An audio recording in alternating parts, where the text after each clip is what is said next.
ಕತ್ತೆಗೆ ಉದ್ಧವ್ ಠಾಕ್ರೆ, ಆದಿತ್ಯ ಠಾಕ್ರೆ ಭಾವಚಿತ್ರ ಹಾಕಿ ಜಯ ಕರ್ನಾಟಕ ಆಕ್ರೋಶ. ಇಂಡಿಪೆಂಡೆನ್ಸ್ ಸಂಗ್ರಾಮ್ ನ್ಯೂಸ್ಗೆ ಸ್ವಾಗತ. ಬೆಳಗಾವಿ ಜಿಲ್ಲೆಯನ್ನು ಮಹಾರಾಷ್ಟ್ರದ ಕೇಂದ್ರಾಡಳಿತ ಪ್ರದೇಶವನ್ನಾಗಿ ಘೋಷಣೆ ಮಾಡಬೇಕು ಎಂಬ ಮಹಾರಾಷ್ಟ್ರದ ಎಂಇಎಸ್ ಹಾಗೂ ಶಿವಸೇನೆ ಮುಖಂಡರ ಪುಂಡಾಟಿಕೆ ಹಾಗೂ ದೇಶದ್ರೋಹದ ಕೃತ್ಯಗಳನ್ನು ಖಂಡಿಸಿ ಕತ್ತೆಗೆ ಉದ್ಧವ್ ಠಾಕ್ರೆ, ಆದಿತ್ಯ ಠಾಕ್ರೆ ಭಾವಚಿತ್ರ ಹಾಕಿ ಜಯ ಕರ್ನಾಟಕ ಸಂಘಟನೆಯ ಅಧ್ಯಕ್ಷರಾದ ಸುಧೀರ್ ಮುದೋಳ್ ಆಕ್ರೋಶವನ್ನ ವ್ಯಕ್ತಪಡಿಸಿದರು. ಮಹಾರಾಷ್ಟ್ರದ ಮಾಜಿ ಸಿಎಂ ಉದ್ಧವ್ ಠಾಕ್ರೆ, ಆದಿತ್ಯ ಠಾಕ್ರೆ ಭಾವಚಿತ್ರವನ್ನ ಕತ್ತಿಗೆ ಹಾಕಿ ಧಾರವಾಡದ ಉಳುವಿ ಚನ್ನಬಸವೇಶ್ವರ ದೇವಸ್ಥಾನದಿಂದ ಜಿಲ್ಲಾಧಿಕಾರಿ ಕಚೇರಿವರೆಗೆ ಮೆರವಣಿಗೆ ಮಾಡಲಾಯಿತು. ಭಾವಚಿತ್ರಕ್ಕೆ ಬೆಂಕಿ ಹಚ್ಚಿ ಆಕ್ರೋಶವನ್ನ ವ್ಯಕ್ತಪಡಿಸಿದರು. ಜಯ ಕರ್ನಾಟಕ ಸಂಘಟನೆ ಕಾರ್ಯಕರ್ತರು ಉದ್ಧವ್ ಠಾಕ್ರೆ ಮತ್ತು ಆದಿತ್ಯ ಠಾಕ್ರೆರವರ ವಿರುದ್ಧ ಕ್ರಮ ಕೈಗೊಳ್ಳಬೇಕೆಂದು ಜಿಲ್ಲಾಧಿಕಾರಿಗಳ ಮೂಲಕ ರಾಷ್ಟ್ರಪತಿಯವರಿಗೆ ಮನವಿಯನ್ನ ಸಲ್ಲಿಸಿದರು. ಸುಧೀರ್ ಎಂ ಮುದೋಳ್ ಮಾತನಾಡಿ, ಮೆಹಾ ಮೇಳಾವ್ ಮಾಡಲು ಎಂಇಎಸ್ನವರಿಗೆ ಅವಕಾಶ ನೀಡಬಾರದು. ಎಂಇಎಸ್ ಸಂಘಟನೆಯನ್ನ ನಿಷೇಧಿಸಬೇಕು. ಠಾಕ್ರೆ ಹೇಳಿಕೆ ಪ್ರಜಾಪ್ರಭುತ್ವದ ಹಾಗೂ ಒಕ್ಕೂಟ ವ್ಯವಸ್ಥೆಯ ವಿರೋಧಿ ನೀತಿಯಾಗಿದೆ. ನಮ್ಮ ರಾಜ್ಯದ ನೆಲ, ಜಲ, ಭಾಷೆ, ಗಡಿಯ ವಿಚಾರಕ್ಕೆ ಬಂದರೆ ಸುಮ್ಮನಿರೋರಲ್ಲ ನಾವು ಎಂದು ಎಚ್ಚರಿಸಿದರು. ಎಂಇಎಸ್ ಶಿವಸೇನೆ ಪುಂಡರ ವಿರುದ್ಧ ಕಠಿಣ ಕಾನೂನು ಕ್ರಮ ಕೈಗೊಳ್ಳಬೇಕೆಂದು ಆಗ್ರಹಿಸಿದರು. ಈ ಸಂದರ್ಭದಲ್ಲಿ ರವಿ ಸಿದ್ಗಿಮಠ್, ವಿರೂಪಾಕ್ಷಿ ಹುಬ್ಬಳ್ಳಿಮಠ್, ಲಕ್ಷ್ಮಣ್ ದೊಡ್ಡಮನಿ, ಕಲ್ಲಪ್ಪ ಸಿಗಿಹಳ್ಳಿ, ಚಂದ್ರು ಅಂಗಡಿ, ಶರೀಫ್ ಅಮೀನ್ಬಾವಿ, ಕರೆಪ್ಪ ಮಾಳ್ಗಿಮನಿ, ಶಿದ್ಲಪ್ಪ ಹೆಗಡೆ, ನಾರಾಯಣ್, ಹನುಮಂತ್, ಶಬ್ಬೀರ್ ಇನ್ನಿತರರು ಉಪಸ್ಥಿತರಿದ್ದರು. ನಮಸ್ಕಾರ.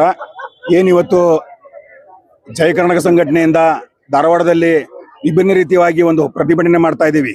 ಆ ಪ್ರತಿಭಟನೆ ಎದಕ್ಕೋಸ್ಕರ ಮಾಡ್ತಾ ಇದ್ದೀವಿ ಅಂದರೆ, ಎಂಇಎಸ್ ಪುಂಡರು, ಶಿವಸೇನಾ ಮುಖ್ಯಸ್ಥರು ಮೊನ್ನೆ ನಡೀತಕ್ಕಂಥ ಚಳಿಗಾಲದ ಅಧಿವೇಶನದ ಬೆಳಗಾಮದಲ್ಲಿ ನಡೀತಾ ಇದೆ. ಅಲ್ಲಿ ಮಹಾಮೇಳ ಮಾಡಬೇಕಂತ ಹೇಳಿ ಡಿ ಸಿ ಅವರಿಗೆ ಒಂದು ಪರ್ಮಿಷನ್ ಕೇಳ್ತಾರೆ.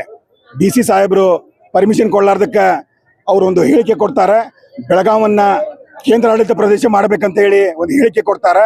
ಅದು ಅಲ್ಲದೆ ಮಹಾರಾಷ್ಟ್ರ ಬಸ್ಸನ್ನು ಕರ್ನಾಟಕಕ್ಕೆ ಬಂದರು, ಕರ್ನಾಟಕ ಬಸ್ಸನ್ನು ಮಹಾರಾಷ್ಟ್ರಕ್ಕೆ ಬರಕ್ಕೆ ಕೊಡಂಗಿಲ್ಲ ಅಂತ ಹೇಳಿಕೆ ಕೊಡ್ತಾರೆ. ಬಂದ್ರೆ ಬಸ್ಸಿಗೆ ಬೆಂಕಿ ಹಚ್ತೇವಿ. ಕರ್ನಾಟಕದ ಜನತೆ ಏನಾದರೂ ಕೊಲ್ಲಾಪುರ ಮಹಾಲಕ್ಷ್ಮಿ ದೇವಸ್ಥಾನಕ್ಕೆ ಬಂದರೆ ಆ ದರ್ಶನ ಮಾಡಕ್ಕೆ ಕೊಡ್ತಾ ಇಲ್ಲ. ಇದು ಪ್ರಜಾಪ್ರಭುತ್ವ ರಾಷ್ಟ್ರ.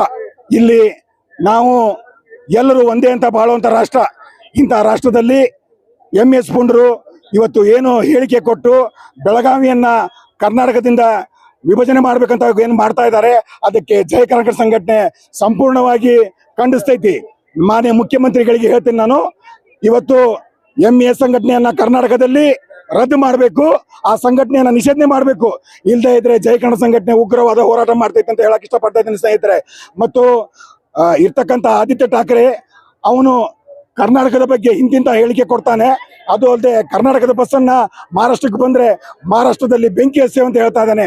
ಇನ್ನು ಮುಂದೆ ಮಹಾರಾಷ್ಟ್ರ ಬಸ್ಸು ಕರ್ನಾಟಕಕ್ಕೆ ಬಂದಂದ್ರೆ ನಾವು ಮೊದಲು ಕರ್ನಾಟಕದಲ್ಲಿ ಇರ್ತಕ್ಕಂಥ ಈ ಫ್ಲಾಗ್ ಅನ್ನ ಮಹಾರಾಷ್ಟ್ರ ಬಸ್ಸಿಗೆ ಕಟ್ಟಿ ಮಹಾರಾಷ್ಟ್ರಕ್ಕೆ ಕಳಿಸ್ಕೊಡ್ತೇವೆ ಅಂತ ಹೇಳಕ್ ಇಷ್ಟಪಡ್ತಾ ಇದ್ದೀನಿ ಸ್ನೇಹಿತರೆ. ನಮಸ್ಕಾರ. ಸುಧೀರ್ ಮುದೋಳ್ ಅಂತ, ಜಯ ಕನ್ನಡ ಸಂಘಟನೆ ಧಾರವಾಡ ಜಿಲ್ಲಾಧ್ಯಕ್ಷ. ಗ್ರಾಹಕರೇ, ಸೆಕೆಂಡ್ ಹ್ಯಾಂಡ್ ವಾಹನ ಬೇಕಾ? ಕಾರ್ ಮತ್ತು ಬೈಕ್ ಬೇಕಾದರೆ ನ್ಯಾಷನಲ್ ಆಟೋ ಕನ್ಸಲ್ಟೆಂಟ್ಗೆ ಭೇಟಿ ನೀಡಿ. ನ್ಯಾಷನಲ್ ಆಟೋ ಕನ್ಸಲ್ಟೆಂಟ್ 20 ವರ್ಷಗಳಿಂದಲೂ ಗ್ರಾಹಕರಿಗೆ ಉತ್ತಮವಾದ ವಾಹನವನ್ನ ನೀಡುತ್ತಾ ಯಶಸ್ವಿ ಹಾದಿಯಲ್ಲಿ ಸಾಗಿದೆ.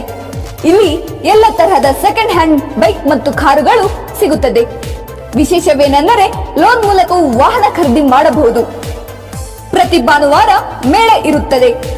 ನಿಮಗೆ ಸೆಕೆಂಡ್ ಹ್ಯಾಂಡ್ ವಾಹನ ಬೇಕಾದರೆ ಮತ್ತು ಎಕ್ಸ್ಚೇಂಜ್ ಮಾಡಬೇಕಾದರೆ ನ್ಯಾಷನಲ್ ಆಟೋ ಕನ್ಸಲ್ಟೆಂಟ್ಗೆ ಭೇಟಿ ಕೊಡಿ. ನೀವು ಭೇಟಿ ನೀಡಬೇಕಾದ ಸ್ಥಳ old DSP circle, BSL office near KC park, Dharwad. Mobile ಸಂಖ್ಯೆ 7348821313 9008447288. ಈ ನಂಬರ್ಗೆ ಹೆಚ್ಚಿನ ಮಾಹಿತಿಗಾಗಿ ಸಂಪರ್ಕಿಸಬಹುದು.